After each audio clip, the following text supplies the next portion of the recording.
somebody with the tech with the tech support. Okay, now the sun's moved. Give me a second. You're fine.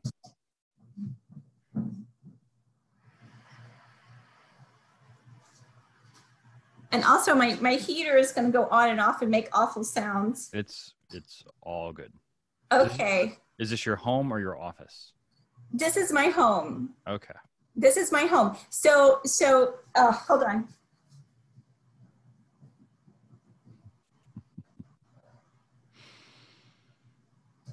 Yeah, this is my, the sun is like moved where it's right in my eyes. Okay, we're gonna move this a little bit. There you go. Okay. And okay, yeah. So yeah, this is I can't tell if I'm. You look great. In a completely appropriate way.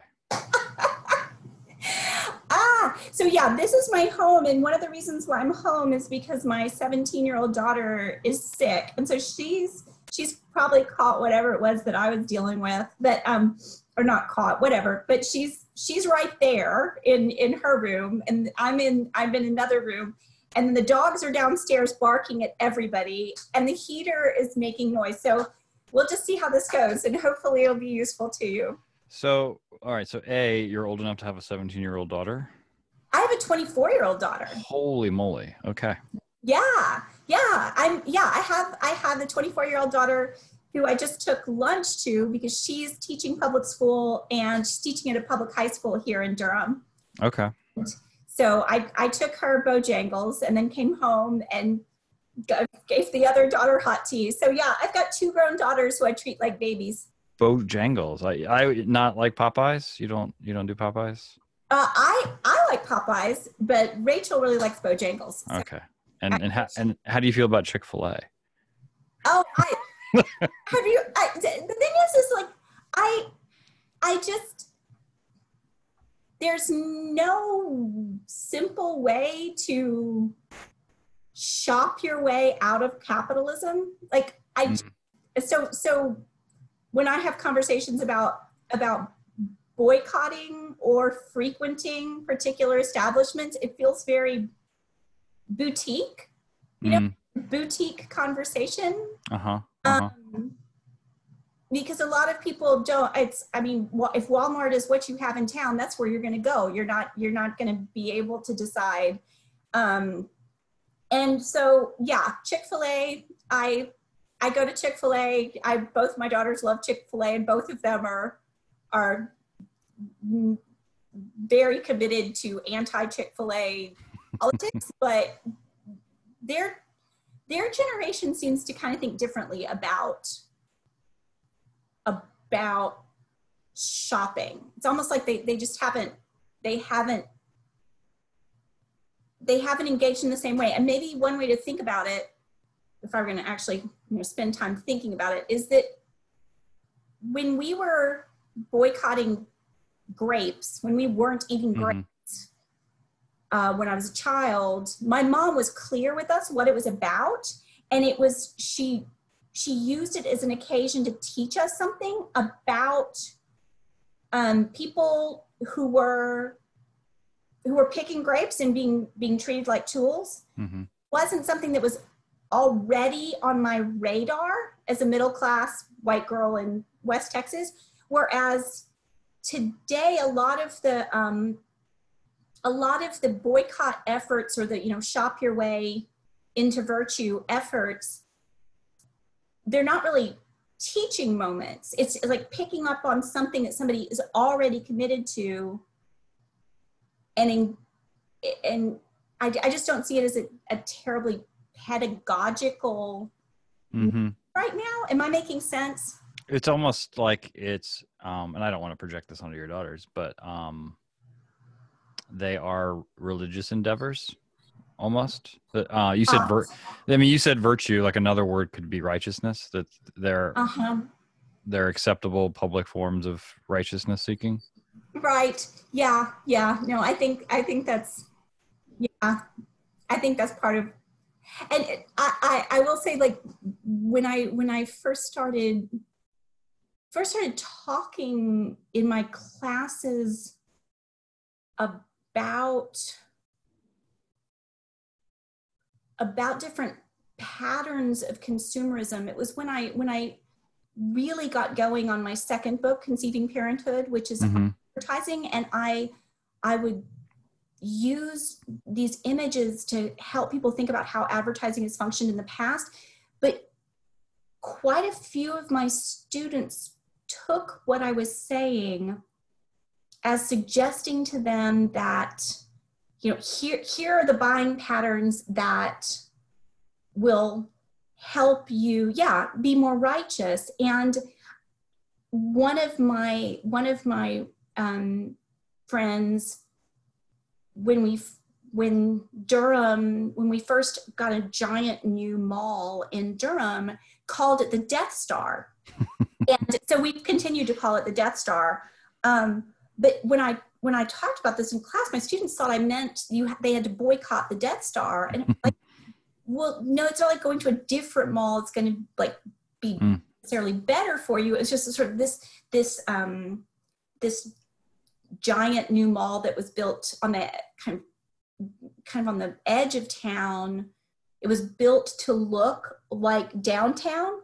It was to look like Durham downtown.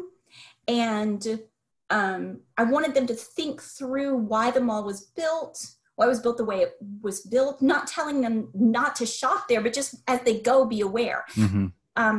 It's something that it's really tricky trying to figure out how to explain this to people, that I'm not telling them where to go and where not to go. Just when you go to Disney World, don't get completely sucked in forever. Like, you know, go have fun, think about it later, maybe at least. I don't know. Okay. Yeah.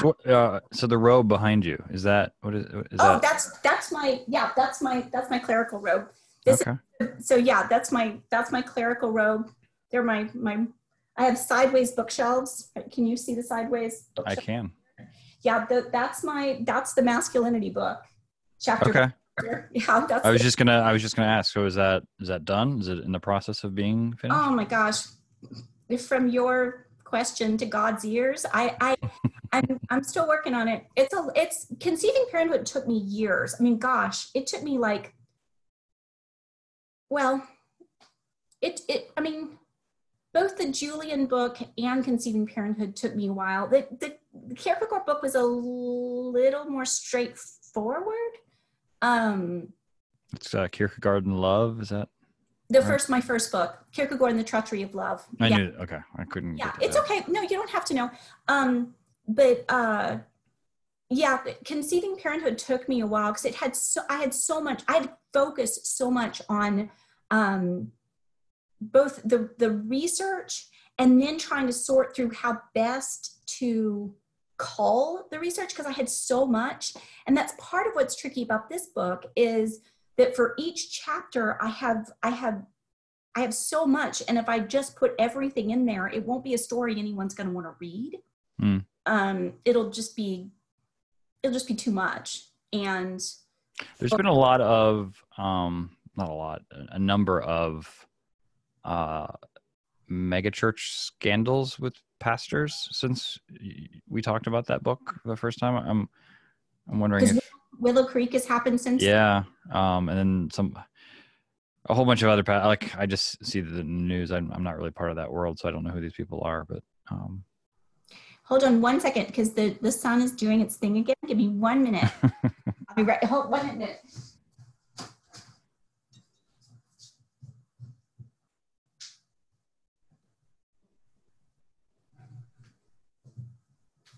Did that work? I mean, it worked for me. I don't know if it worked for you. Okay. Yeah. Okay. There we go. All right. Okay. So I had emailed you and let you know we were going to do a series on Stanley. And I know that you had affectionate things to say about him before. And so you said you wanted to talk about war. And I'm both curious to hear what you've learned from him on the topic of war, where you've departed from him, and then what it's like to be a woman teaching the discipline of Christian ethics, and like in seminary, in divinity school, because I'm sure that's a different thing than what he's experienced as well. So we can just have at it wherever you want to start. Okay. And you're already recording, so I am. Okay, no, that's totally fine. I didn't know if our conversation before is fine. And if your daughter wants to come in and ask you any questions, that would be she's so sick that like I'm just like, yeah. I warned her. I was like, if you don't want to be recorded, don't come in the door in your bathroom. It's like her nose running, and yeah, she's really feeling bad. So gosh, okay. So let me try to go back a bit. So I grew up in West Texas. Both of my grandfathers were veterans of World War II, in different capacities. My great grandfather, who I didn't know, but I knew his wife, my great grandmother, was a veteran of World War I. And I grew up hearing stories firsthand from people who had dealt with the horrors of war. And my mother is a history buff. Like she's not such a history buff. She continues to be, even as she's turning 75 in 2 weeks. She continues to be very curious about the complicated stories in American history in particular. So I grew up with questions about war, resistance to war. Also, growing up in West Texas, I also overheard people I really trusted talking about the oil industry and how the oil industry shapes geopolitics. I didn't know the word geopolitics at the time, but I was really paying attention. And so the Middle East, countries in the Middle East were, I'd heard the words. I'd heard OPEC, for example. I had heard OPEC, when I was really young. So when I went off to college, when I went to Emory, I was already really interested in power, violence, masculinity. All of these questions were already really interesting to me. And I'd grown up in the church, so I'd heard a lot of these conversations happening in ecclesial contexts. So what kind of church did you grow up in? Methodist, United Methodist. My father is a now retired United Methodist elder. He was a district superintendent. Oh, yeah, I remember you saying that before. Yep. And there's my dogs. What kind of dogs do you have? I have 2 terrier mixes, and they're very. I'm guessing this is the postal service. I'm guessing this is the mailman. Well, it works every time. They bark and the mailman goes away. Exactly. So that's exactly. Yeah, they're so like energized afterwards. They've done their job for the day. Yeah. So they're going to be doing this for a little while. It's fine. I've got 2 dogs too. Mad? You can't. Do we need to pause? No, you're fine. Really, it's fine. Okay. I can't. They seem loud, but maybe they're not too loud. It's ambiance. Oh, okay. It's definitely ambiance. My menagerie.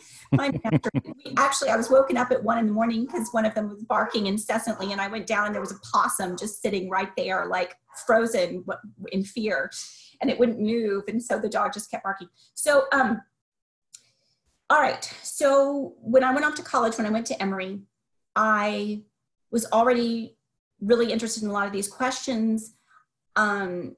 I don't have to go into all of the reasons why I resisted the call to the ministry, but I did. But when I ended up going to Yale Divinity School, I brought all of these questions with me. And my first year, I think it was my first year of Divinity School. So this would have been 1990. Yeah, 1990 was, I think it was the winter of 1990 when there was the first war in Iraq, under Daddy Bush. And Richard Hayes was on faculty at Yale at the time. And we had a meeting in the common room about that war.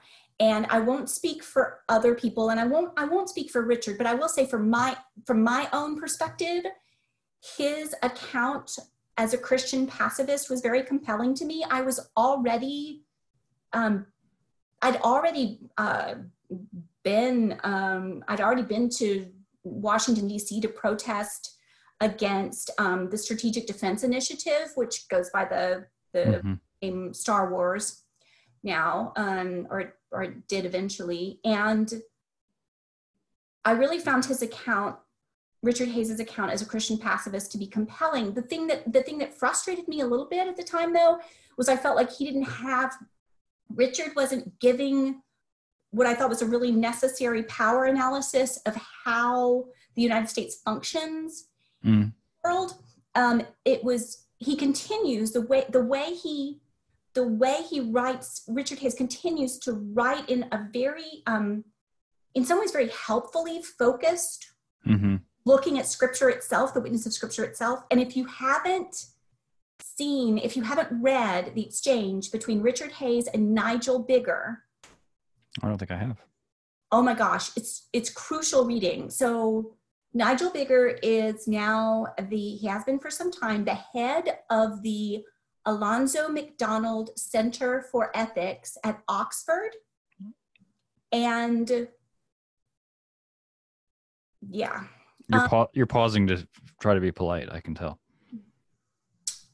So you can look up these essays in the journal Studies in Christian Ethics. That is the journal for the Society for the Study of Christian Ethics in the UK.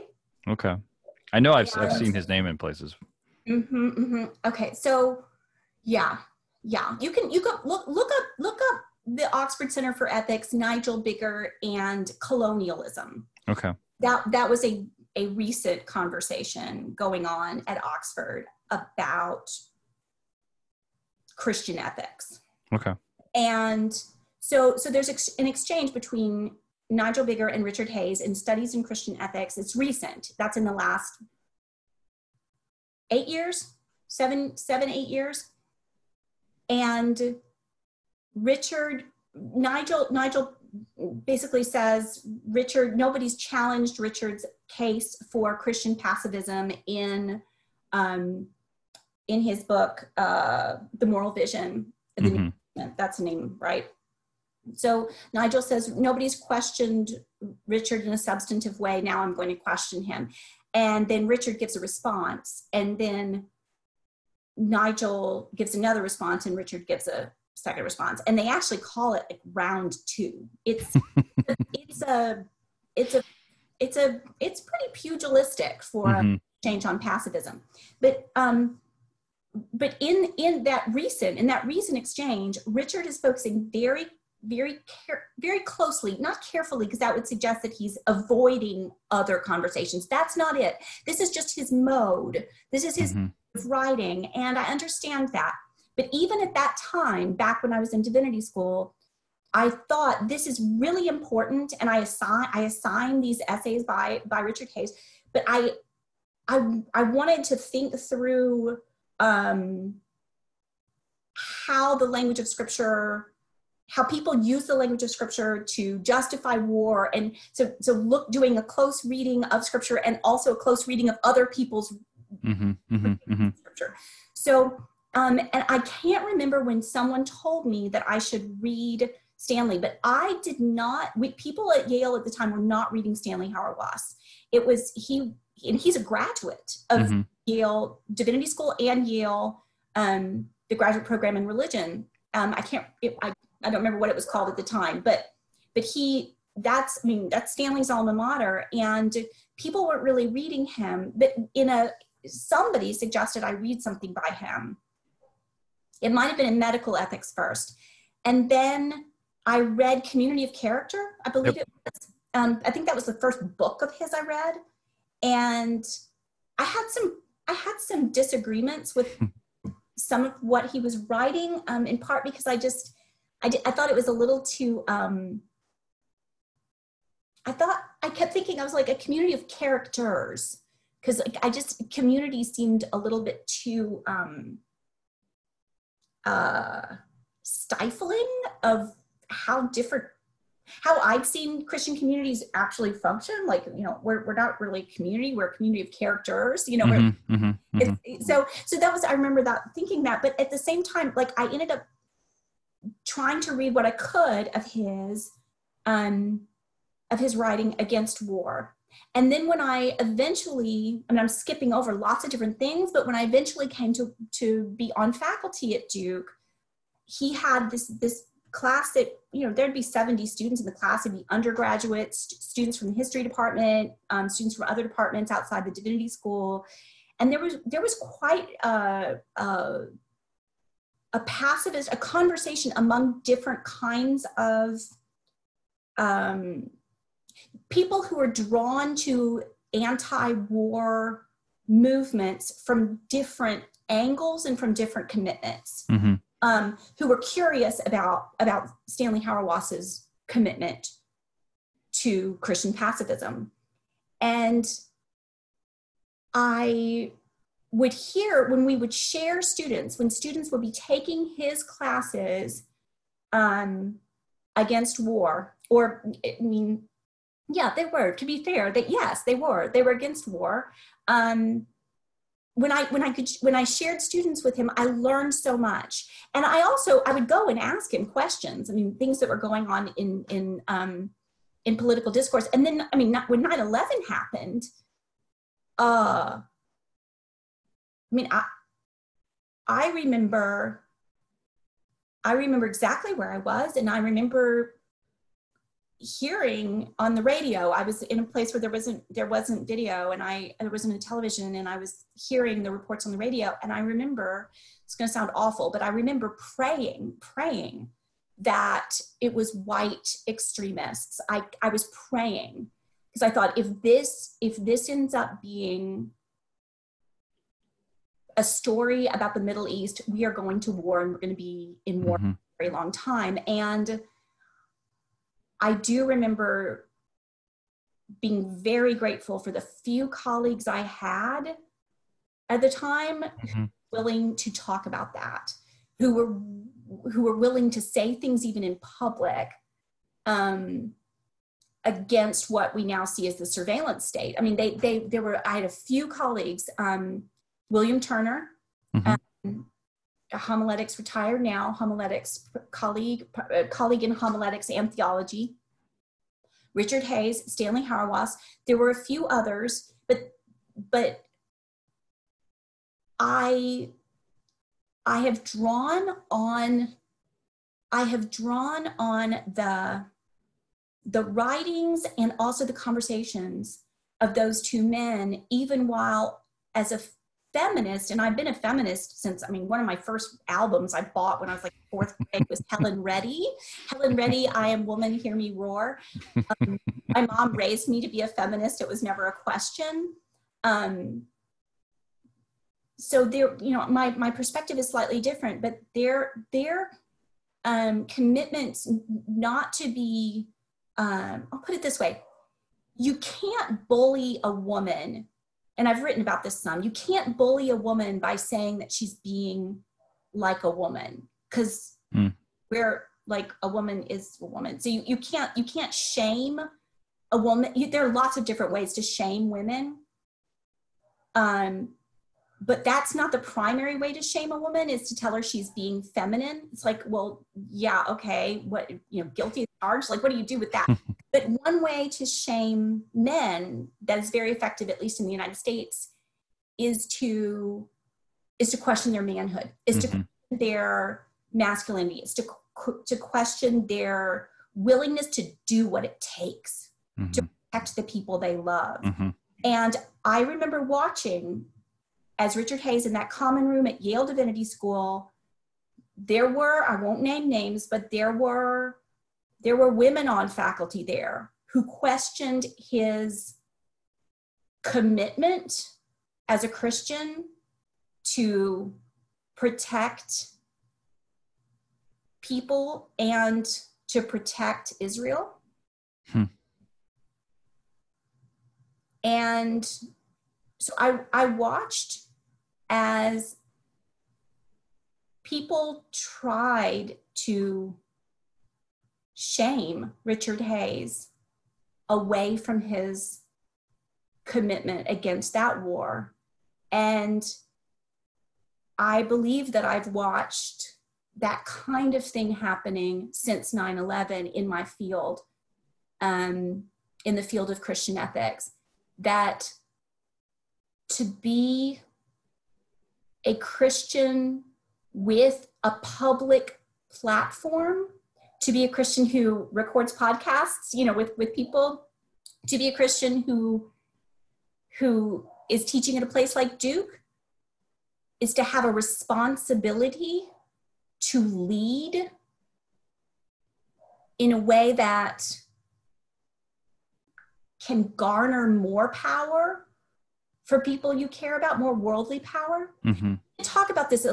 I've been thinking about this a lot lately, in part because my field has been so shaped by this language of responsible leadership, whether it's servant leadership, Christian leadership.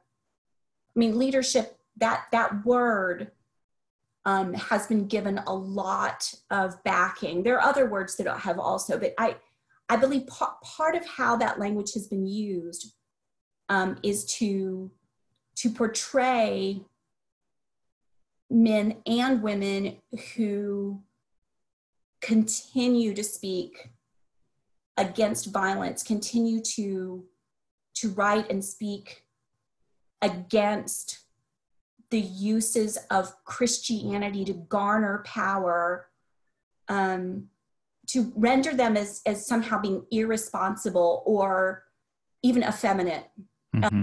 That's part of why I find Stan Goff, who wrote a book called Borderline. He's written quite a bit, but the book that I wrote a foreword to, that's with Cascade Press or Whittenstock, is called Borderline, and his last name is Goff, Goff.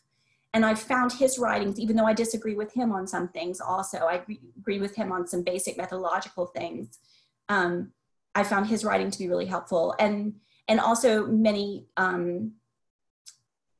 different feminist theorists, womanists, writers who have been writing about American empire. Mm-hmm. I hope this is making sense. I'm trying to explain. You're doing great. Okay. So that's in terms of how I teach. So I've inherited this war class, right? Inherited Stanley's war class.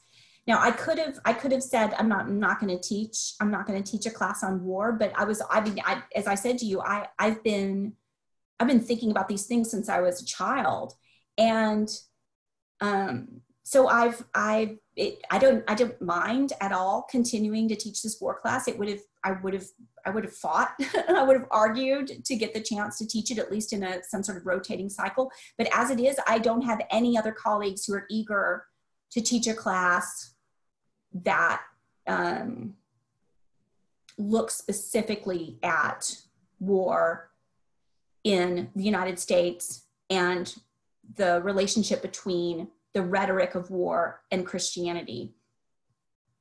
And so I'm continuing to do that. One of the emphases that Stanley has had in his writing that continues to inform me and definitely informs how I teach that class is his sense that the task of Christians in a country like the United States, where Christianity carries with it so much, just that the language of Christianity, mm-hmm. with a lot of cultural power.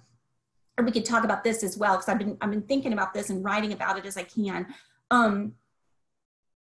That our job is to call out our own leadership, whether it is local, state level, national level, worldwide, to call out leadership where we see leaders lying, where we see leaders speaking untruth.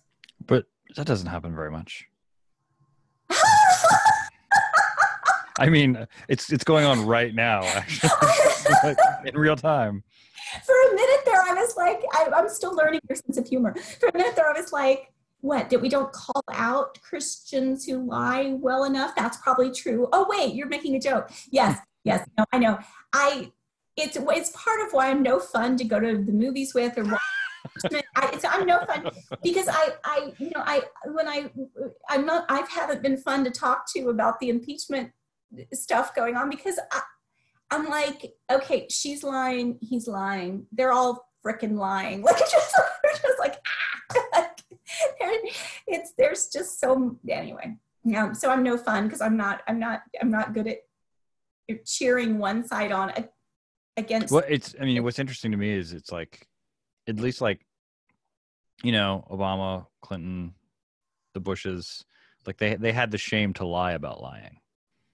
Yeah. That there's like a tacit acknowledgement that lying is bad. And now I don't know that like we even like agree to that. It's just like we can't even, like, nothing's true anymore. No, but I don't know that it was. I understand the distinction you're making. In some ways, I mean, I did know. The Trump administration is differently awful than the Cheney administration. So it's not that one's more awfuler. It's not that could be like a re-election slogan. Like, we made America great. Now it's differently awful. Now it's differently awful. Yeah.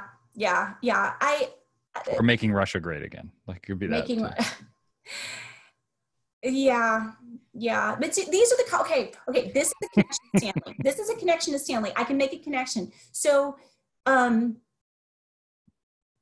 just so people are clear, it's not as if Stanley Hauerwas he wasn't my professor. I went to Yale. The professors I worked with most at Yale who informed my conversations about war would have been George Lindbeck and Margaret Farley. Okay. Gene Alka was also one of my professors, but he thought of Christian ethics more within a kind of responsible leadership model. If I'm going to have to cast him in kind of, like, Gene Alka continued throughout his career to be interested in ways of reading Christian ethics that now would be more congenial to, I think they call themselves the Neo-Augustinians, or people call them the Neo-Augustinians, the kind of new Augustinians, Nigel Baker being one, Oliver O'Donovan being another. Okay, yeah. Gregory, Luke Bretherton, Charles Matthews. I had Charles Matthews. Okay, so Gene was more attracted dispositionally, maybe even, I don't know, but he was more an analytic philosopher than anything. And I learned a lot from him. But George Lindbeck really quickened my theological imagination by asking us continually, always, to think about language and how language was functioning. So his model for thinking theologically fit within my curiosity, fit within my sense of like what drew me to the academy in the first place. Like, question everything. Words that are coming out of somebody's mouth, figure out why. Think through why. Why are these particular words? So the method of close reading that he taught me, I've applied to everything from the cover of Time magazine to the signs that are now behind the Republicans in the impeachment hearings, the signs that are sitting there, thinking through, like, okay, they chose those signs, they're choosing these signs carefully. Why? What's going on? And then Margaret Farley taught me, or she didn't teach me, she helped me think through my own abiding commitment to the dignity of each and every human being. Never to think of human beings primarily as tools for someone else's projects, and consistently ask people whether or not they are seeing themselves as part of someone else's larger project. Mm-hmm. So those two commitments have really informed me, and my research. Stanley, and this connects back to the impeachment trials going on right now, or not trials, whatever, hearings, is that one of the questions that I immediately thought when I kept hearing the word javelin, javelin, javelin, javelin, is I wanted to know who's making money off those sales, because it's like one long advertisement for whatever company mm-hmm. creates, whatever company within the military industrial complex, to quote Eisenhower, that radical conspiracy theorist, President Eisenhower, who in the military industrial complex is going to be making money off of these weapons and all of the advertising they're getting? So there's been a whole lot about javelins. This connects to Stanley in that when the Arab Spring in 2011 started going on, when what we now have come to call the Arab Spring was going on, I interrupted my ethics class. I was organizing a conference against torture at the time, with the National Religious Campaign Against Torture. And I interrupted my standard way that I was teaching the class to have people watch video of the protesters in Egypt who are protesting against their own torture regimes, mm-hmm. and the water cannons that were, the government, the Egyptian government at the time. And I went to talk to Stanley. This was one of many times where I went and just said, what do you think? What do you think? And he said, the weapons they're using against their own people are weapons we sold them. The United States sold Egypt these weapons. And I knew that the government in Egypt was very much connected to US geopolitics, but he named, like, that's what you need to be teaching. You need to ask the students to ask where those weapons have come from. That this is not a separate, this is not like we're watching people in another country who are doing something courageous that is a model, mm-hmm. separate or interesting. This is connected to who we vote for in the United States, how people make money in the United States. And so that is one of the things about Stanley as a colleague that has been just crucial for me, is he didn't ask me think through. He said these kinds of things in classes, and I know he's written about them, but Stanley at his worst would say things like the military has been a place where men can be friends with one another in a way that we need to think about and emulate, or something like, just mm-hmm, mm-hmm. Weird. What? Like, no, like, there are lots of different ways for men to be friends. Like, this is not like, well, there's baseball, there's hunting, and there's the military. That's it. And he, at his best, he knows that that's ridiculous. But he's part of it is he was susceptible, I think, to charges from some students, not all students by any means, but some students around him, usually men, usually young men, would say things to him like, well, you don't really understand what it's like to be at war. It's like, well, yeah, it's probably true. They try to say stuff to him like he didn't really understand the bonding that men go through in war, that kind of stuff. So I think he was. These are like Acts 29 students, right? No. Well, I was just joking. Yeah. I mean, we definitely have some Acts 29 students. And I remember I was at Princeton on 9/11.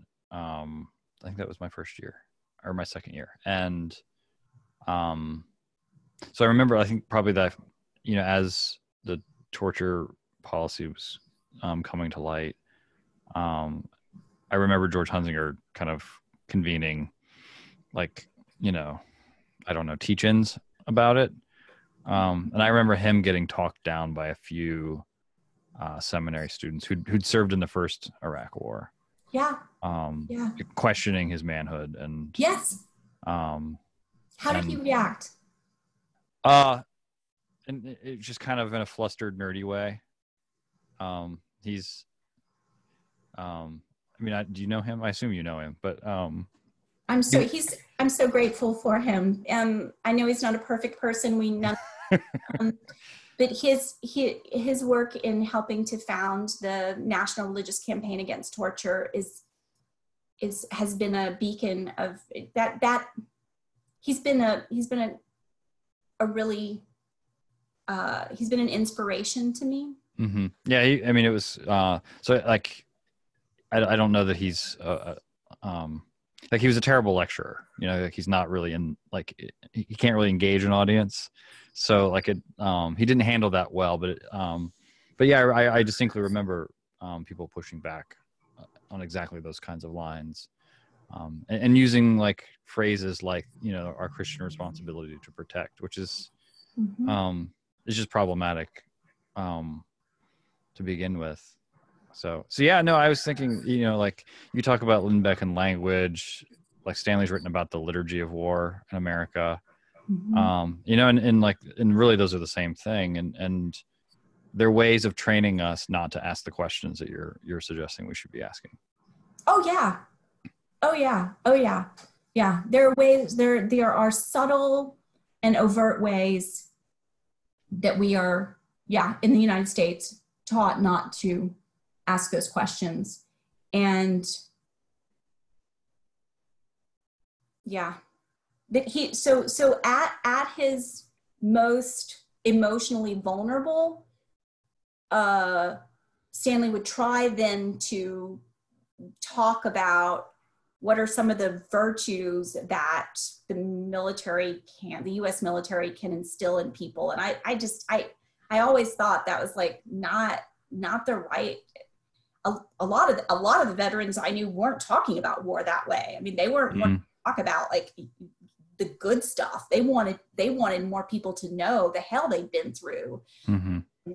So it just didn't seem like the right way to teach. It didn't seem true. But at his least in his least self-perceptive writings, that's how he's trended.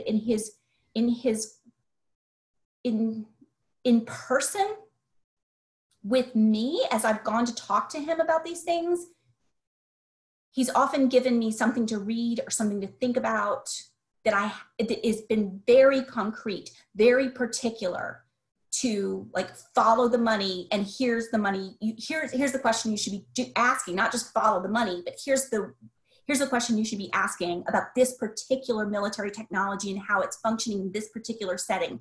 And he is such a voracious reader that he would have read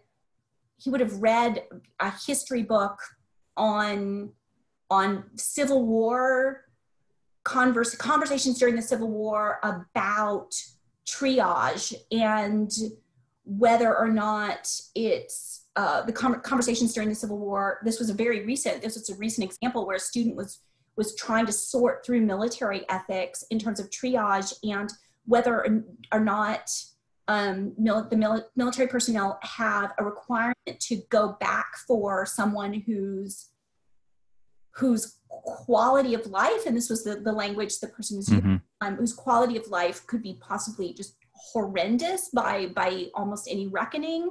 And I remember thinking like, no, don't go there. Like one of the only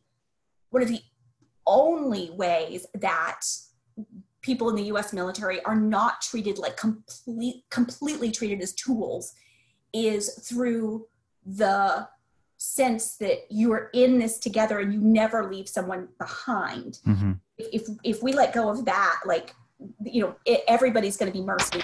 Mm-hmm. And so I went to ask Stanley, like, what would you recommend for reading? And it was one of the things he suggested was writings during the Civil War about exactly this question.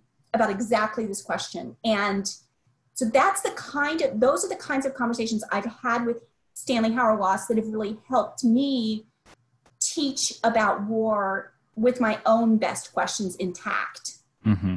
Mm-hmm. I hope this is making sense. Oh no, it's. I was just thinking about my youngest son's in Catholic school, and so you would, like, I mean, the naive part of me, you would think that it would be slightly different how they teach, like the Civil War. They're in the Civil War now, and it's really just the Civil War with like, oh, and then here's like a saint you need to know about, but I mean, we teach the American history of war. Like that's how we teach history. And we don't learn any of the, like, what did people at the time actually think about this? It's just a really high view of these are the battles. This was the strategy. This was the outcome. And then it's disconnected from the next thing. So there's no causal relationship to anything. Right. Which is a way of like giving war and violence like this ontological status. Yes. It just happens. Yes, these are the facts. These battles, these names, these place names, and maybe a few speeches. Right? Like, I think we had to memorize the Gettysburg Address. I'm trying to remember. Yeah, he just did in that. Texas, we had to memorize the Gettysburg Address, but I think I may have had one rogue teacher who had us learn the Gettysburg Address. But yeah, in terms of thinking through the complicated stories of how war came to be. Listen, that lovely use of the passive voice. Did you like that? War came to be. I just gave war an ontological status in that. Yeah. You're right, and that's what I found is even among Duke undergraduates, when they come to Duke, their sense, unless someone has quickened their curiosity about American history, their sense of what history is as a field is as memorizing names, memorizing dates in a series, and not asking deeper questions and not looking at the primary documents. And so, yeah, I think it's not just in Catholic schools, it's not just in public schools, right? It's also in high schools with the AP testing, with the standardized testing for the history exams. It's a way of thinking about time and people in time that is really not,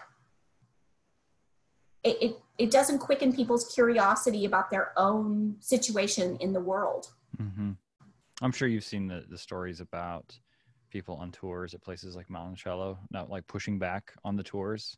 When like tour guides talk about slavery, on these plantations and things like that, people who've paid, $50 a ticket or whatever don't want to hear about that, and are like complaining in the moment, and then complaining on Yelp and things like that, about like learning, what they perceive as an agenda. Well, I mean, that history's incredibly complicated and has, I have no interest either in having people go to the musical Hamilton and think that they've received interesting or helpful there. It's not even good hip hop. It's crap. Can I say that on a podcast? You can. I've not seen it. I have no desire. I'm not a musical guy. I have no desire to. You are like a musical theater person, though, right? I'm remembering that correctly. Oh, I can't stand musical theater. I say that I was Lucy. That's right. I was Lucy in You're a Good Man, Charlie Brown. And I was Sandra Dee in the Emery production of Grease. But you don't like musicals. Okay. No, I mean, I can't suspend my disbelief. I like musicals that are making fun of themselves. So like The Music Man is fun. I haven't seen that. It's silly. It's fun. It's the mom from the Partridge Family, whose name I'm blanking on. I'm forgetting. But if you look at the classic, Hollywood version of The Music Man. It's very fun. But yeah. My favorite musical is Woody Allen's Everyone Says I Love You movie. I don't think I've seen that one. Yeah. Well, I guess you can't recommend a Woody Allen movie anymore, but it's the whole premise is life isn't like a musical, and the characters are like, they can't sing, but every now and then they're breaking out into song. And have you ever seen the show, the series Crazy Ex-Girlfriend? No. That's Rachel Bloom. Is that her name? I have no idea. I think that's right. I think it's Rachel Bloom. So she's a comedian who created a series that is hilarious, and it's musical theater is very much a part of that series, and I love that series. But no, the reason why I mentioned Hamilton is because it has been a way that I've heard people in my own hearing have suggested that it's a fabulous tool for engaging people in that history, that time in American history. And I think it's a complete, it's a category error. That musical is a category error. And we can maybe do another conversation about that sometime. But you don't have African American, having African American musicians, dancers, actors, having these incredibly gifted people be on stage singing about a history in which African American people were enslaved and brutalized it seems to me to be a category error. So I understand why people who pay for a ticket to go see Monticello are not wanting a complicated version of history. I don't think the antidote is to have more musicals like Hamilton. So if there are difficult conversations happening on those tours, great. One of the best. So I've said many times, I grew up in West Texas. My father is admirer, I think that's fair to say, of LBJ, and LBJ's homestead is near. It's in kind of the hill country of Texas, and I've been to the LBJ Ranch many times. And one of the times I went, the man who was giving the tours talked about the Vietnam War, talked about who was being drafted during the Vietnam War, and it was fascinating, and I thought he was being very brave. And there were some people on the tour who didn't like the fact that he was talking about LBJ's complicated legacy. My father wasn't one of the people who was offended. He wasn't offended, but he kind of was like, well, that was different. It was really helpful because he was not demonizing LBJ and suggesting that he was uniquely aberrant or something. That wasn't the case. He was trying to situate LBJ as a complicated figure within that time period. And I hope I can teach in ways that leave people unsatisfied with their ticket price. Yeah, no, I mean, it's and how to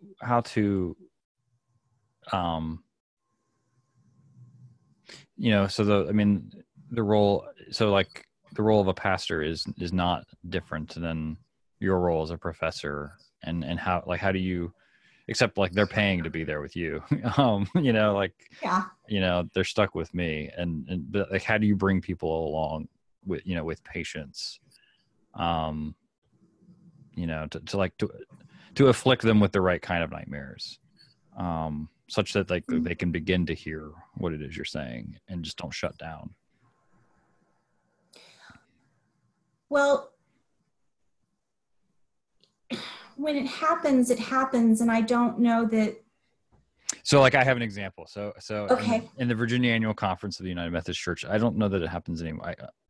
It's also true that I skip annual conference a lot. But when I first started as a pastor, we began every conference and someone would make a motion from the floor. It was the same person every time, that the flag that was on the roof of the Coliseum where we were meeting be taken down for the duration of the conference.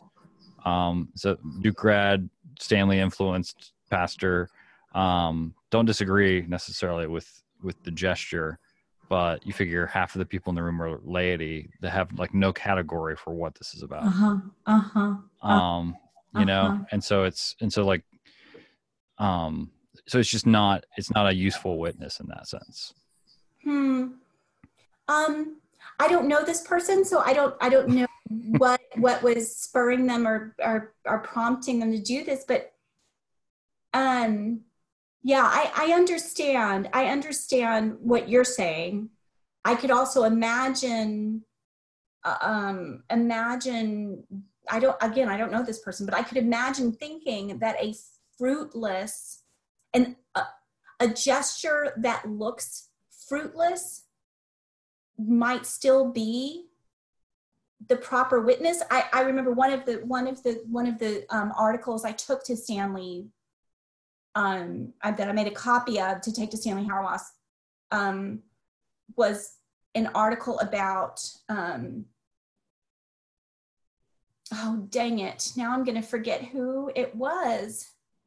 It wasn't Arlo Guthrie. It was, trying to remember, was it Pete Seeger? It might have been Pete Seeger. I'm going to have to look this up because I haven't thought about it. That sounds warm. There, I mean, it sounds like a good guess, Pete Seeger. So it was a New Yorker. It was an article, I think it was in the New Yorker, about, maybe it was Pete Seeger. And it had an image of Pete Seeger standing with a sign. And I can't remember if the sign said no war or peace. I can't remember. But it was something like that. And it was just Pete Seeger standing there with this sign. And it wasn't, one of these giant pass it on signs that gazillionaire man pays for, who also pays for the Narnia movies. I'd have to look him up, but he's behind the pass it on crap you see on billboards that looks so warm. But it was Pete Seeger just with this little sign. And one of the things in the article was about how, I think it was Pete Seeger. It's bugging me that I'm going to be getting, but I think that's right. But I remember thinking, like, if you're doing this work and you're so against, you're so swimming upstream, you're so shouting into the wind, you can't do this. If you're shouting into the wind, you can't put up your finger and figure out which way the wind's going. Like that's you can't figure out, like, okay, is my shouting, is it bearing fruit? Like when the prophets did that, like, that's not what they did, right? It's what Abraham Joshua Heschel called creative maladjustment. I think that's the term that Abraham Joshua Heschel uses for the one of the traits of being a prophet, and so there are many different ways to be creatively maladjusted. There are many different ways to be creatively maladjusted, and this particular person in your conference may have been the. No, I think that's a fair. No, I'm glad you said that, because to get it, as Stanley would say, maybe that, if it's about witness and it's not our job to make things come out right, it's just, the truthfulness of the witnessing gesture is more important than anything. Well, and it would be really sad. I mean, although this definitely happens, I was going to say it'd be really sad if this one person at your annual conference was doing it again and again all by themselves and no one else was doing any work with, teaching for peace. I mean, I'm really grateful that I'm not completely alone in this work. I'm really grateful. And that's probably part of why I said, sure, I'd be happy to have a conversation with you about Stanley Hauerwas, because he's helped me not feel alone in this work. And so, it's okay that we've taught in different ways and we have different voices. That's okay, because it takes a community of characters. See, that was good. You do this enough and we'll sound like professionals. So that's, But no, that's a great place probably to end. And you will maybe remember that I like to end with the questions from inside the actor studio. And the first time you did this, I didn't know where they were coming from, but thank you. So, what's your favorite word? Today, my favorite. Today. I don't remember what I said last time, so my favorite word because it's got to be just for today. Bluebird. I've got a little family of bluebirds that comes back. They're coming back again to say hello. They nested in a little birdhouse that my older daughter made when she was a child. That's really meant as a decoration, and they nested there a couple of years ago. And they come back, and I just saw one this morning, and it's little tiny miracles end up being crucial to me, at least. That's how I see signs of hope. Okay. What's your least favorite word? Well, I mean, if I were just doing, am I supposed to do just immediately comes? Yes, just like that. Impeach. I'm really, yes. And there's so many conversations we need to be having in this country. And I find it makes me sad. Like if the bluebird this morning made me happy, the mental energy, the mental emotional energy that is going on around these hearings, it seems like the term that I keep using is it's a cluster muck. It's a cluster muck. This is a cluster muck. And I keep thinking that if we're so far gone that Americans don't realize that quid pro quo and bribery are synonyms, then we're screwed.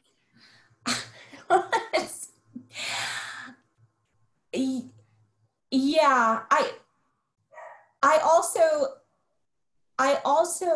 it's not completely bizarre to me that some people would think they might be being lied to by the intelligence apparatus of the US.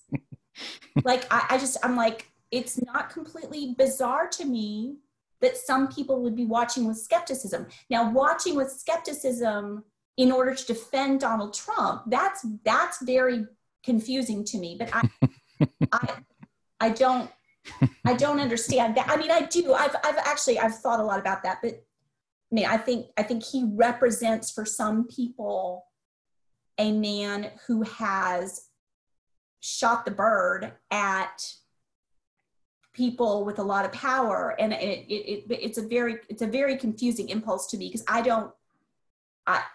don't understand people who admire upwards and kick downwards. That impulse is I've seen it enough that it shouldn't surprise me, but I mean, I'm way too old to be surprised by it, but I continue to be surprised by it. Okay, next question. What turns you on?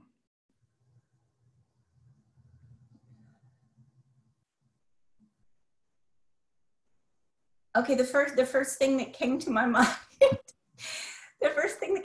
was laughter, because I was trying to explain this, trying to think through the words to explain this, but Curb Your Enthusiasm, the show Curb Your Enthusiasm, it makes me ridiculously happy. I think Larry David is a genius. I don't like Seinfeld. I can't watch the show Seinfeld. I know. Comedians in cars getting coffee. I like that show. I do not. I'm just like, these guys, like, it's not very funny. Some of them are okay. I like it for a different reason. I think he's pretty good at interviewing people. the show, it doesn't make me laugh really, but the show Seinfeld makes me cringe. Whereas Curb Your Enthusiasm, I just love it. And trying to figure out why, it's hard to explain to people why, but it is funny. It is funny. I did, I think it was the Comedians in Cars getting coffee with, it was either Dave Chappelle or Eddie Murphy. And they were whoever he was interviewing, they were talking about how, they have such success and so much money now that it's hard for them to be funny. And then I was like, oh my gosh, that's why I don't like this show, is because they've all made it and they're not really as funny as they used to be. Yeah. And I should say he doesn't, that show does not make me laugh. I should say that it's not that I like the show in part because I think he draws those kinds of insights out of people. Mm-hmm. He doesn't do it with everybody. You can kind of see when he's not really into it, but at his best, he draws those kinds of mm-hmm. insights out of people. Like, he helps people reflect on why they are the way they are. And I think that's interesting. So Alec Baldwin is good at interviewing people if they're men. He's not very good at interviewing young women. I think he's not very good with women in general. I think that's I think he's well, I won't speculate. I think he's still brokenhearted, but he's good with some. I've heard him interview older women, and he's been really good at it. But he's the one man that the interview went horribly was Jerry Seinfeld. Oh, that's interesting. It was like, ooh, this isn't going well. But then Jerry Seinfeld has, I've seen a couple, two, I think at least. Yeah, I think two different interviews with Alec Baldwin on Comedians in Cars. And it's interesting because when they switched it up, it's good. But yeah. That's interesting. Yeah, I saw the Seinfeld one with Patton Oswalt, who's my favorite comedian. And it was, so. Now you've got to send me that person's name because I don't know that person. You don't know Patton Oswalt? Oh my gosh, he's so wonderful. He's so wonderful. Okay. Well, I said he's the voice of Ratatouille or no, that's not the rat's name, right? He's the narrator of Ratatouille. Okay, I will look him up. And he relaunched Mystery Science Theater 3000 on Netflix. So he's I have friends who love that show. So, okay. Got it. He was in Justified. He was in Justified. He's great. Okay. Anyway, what turns you off?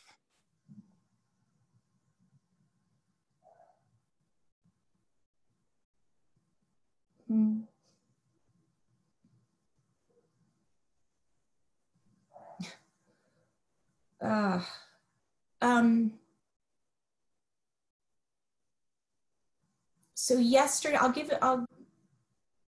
in terms of what shuts down my machinery, like what shuts me down, yesterday in class, the undergraduate class I'm teaching on the rhetoric of global health, we're reading a book called Empire's Workshop by a man named Greg Grandin, Grandin, Greg Grandin. And he's written several books, but one of his books is called Empire's Workshop. And it's about U.S. policy in Central and South America, and how the U.S. tactics in the Middle East, the U.S. military intelligence honed them in Central America. And as I was telling these 17 and 18-year-olds in this class, a small seminar, I was telling them that it's going to be hard for some of them to read these facts that are going to be new to many of them, read about this history, given how Greg Grandin writes. And I was trying to explain to them that he's writing about a history that you cannot dress up. You cannot suggest that these were people who were aiming for a good. They weren't aiming for something beautiful or better, and they misjudged. This is a history that is, and I stopped myself and I said, I can't say the word tragic because the tragic implies a moral universe. Mm-hmm. If something is tragic, this history is not tragic. it is nihilistic and horrifying within with no setting. There's no framework. It's just horrifying and nihilistic. And as I was talking about this, I could see that some of them were really hearing me, and it scared them, a few of them. Like I could see it on their faces, and I almost stopped myself that I was going too far. But I thought it was important they understand that his tone was going to be confusing to some of them, because he's writing about something horrifying, and Greg writes in a way that's very matter of fact, and his sense of humor even comes through in a way that has really confused some readers. But I know that Greg is pursuing these questions with a real commitment to justice, but he's writing about a history that you cannot frame in any way that makes sense. It's nihilism. And there are forms of evil in this world that do not fit within any narrative, and there's no way to tell this story with a hopeful ending. Teaching that book after 11/9 is what I call it, 11/9. So after the election of Donald Trump, teaching that book to 17 and 18-year-olds who just voted for the first time and who were trying to get through the last semester of this class that I'm teaching. So this was, when they're now seniors, but these first year students, I put the book aside and said, I don't think y'all can handle this right now, because they were so devastated. So that turns me off. The evil that is so horrifying to name that you're afraid, at least for me, I'm afraid I'll pull hope away from young people. That is scary. That is scary. And it almost shuts my mouth. What sound do you love? What sound do I love? I'm not particularly fond of my dog's bark. Well, that's the next question. I don't hate my dog's bark. If I hated it, that would be inconvenient. What sound do I love? I love the sound of birds. I really do. I love the sound of birds. I mean, not every bird, but yeah, there's another little bird. I've been putting up bird feeders because I'm realizing that I should help myself have access to the whimsy of the miracle of whimsy more often. And there's a little bird. There's a Carolina wren. There's several Carolina wrens that have taken up residence in our neighborhood, and they this little Carolina wren looks like a whistle. It's like built like a little whistle, and it makes this like, it does this whole like dance with tweets, and it's this beautiful little sound that is defiant and joyful and determined, and I just, that Carolina wren makes me happy. That's a sound I love. It's not a particularly pretty sound, but it's a beautiful sound to me. What sound do you hate?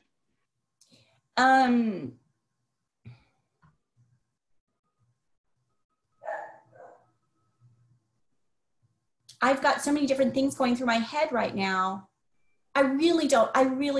It is very hard for me to hear someone I love sobbing and not be able to do anything about it. That's hard.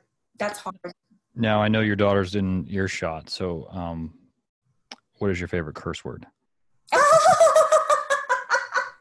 My daughter could answer that question for you. What? Okay. Oh gosh. Yeah. Well, I mean, it's the word I'm not supposed to remember. That one hasn't changed. I can remember my answer to you on that one. Yeah. No, it's. So, what profession other than yours would you like to attempt? That one hasn't changed either. I every once in a while think, oh, could I have another career as an actress? Could I have another, even just doing local community theater? Did you ever do improv? No. And after my divorce, that's one of the, so I was trying to learn how to play the mandolin, which was a disaster. And mandolin's very hard to, my brain doesn't work that way. But I love the sound of a mandolin. But I had former students who suggested, you should try doing improv. And I don't know. I think maybe part of me just didn't want to take another class. Like I didn't want to, it's like, doing what other people tell me to do. I have to do a lot of that. But maybe I'll try sometime, but I enjoy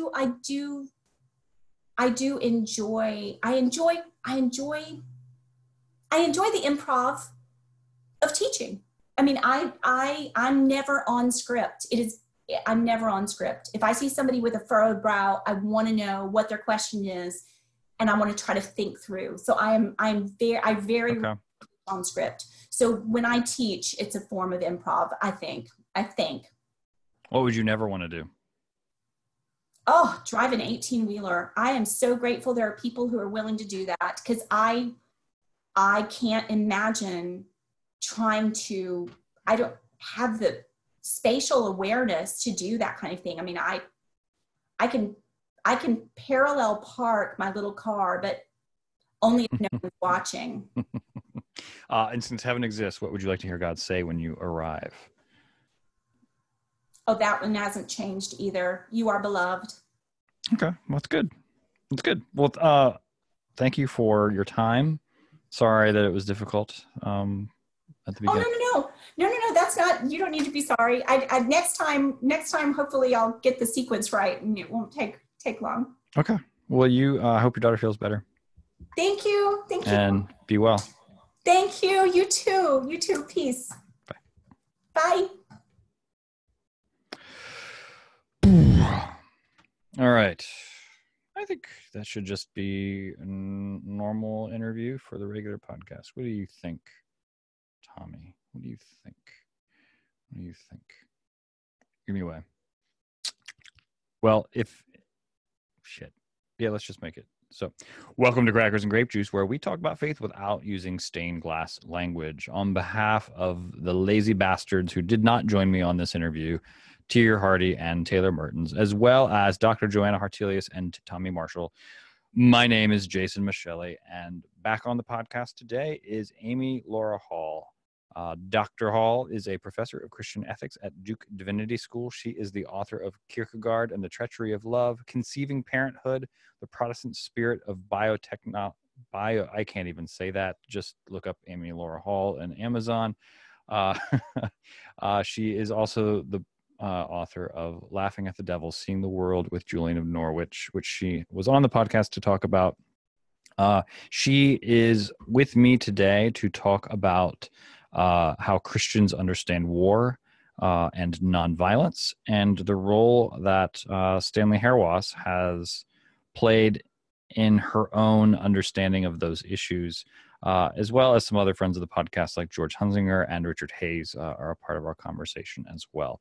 So if you enjoyed this conversation, or if you hated it but liked a previous one, go to crackersandgrapejuice.com. You can click on support the show, and for mere peanuts, you can become a Patreon of this podcast, because we're like in episode like 250 or so. I don't know. So like if you've like toughed it out this far, like you must like it, because I mean, I'm the only one with a sense of humor on this podcast. So why else would you be listening? Just kidding. But click on support the show, or you can click on our online store there at crackersandgrapejuice.com and get your very own Stanley Hauerwas, Jesus is Lord and Everything Else is Bullshit t-shirt. Who doesn't want one of those?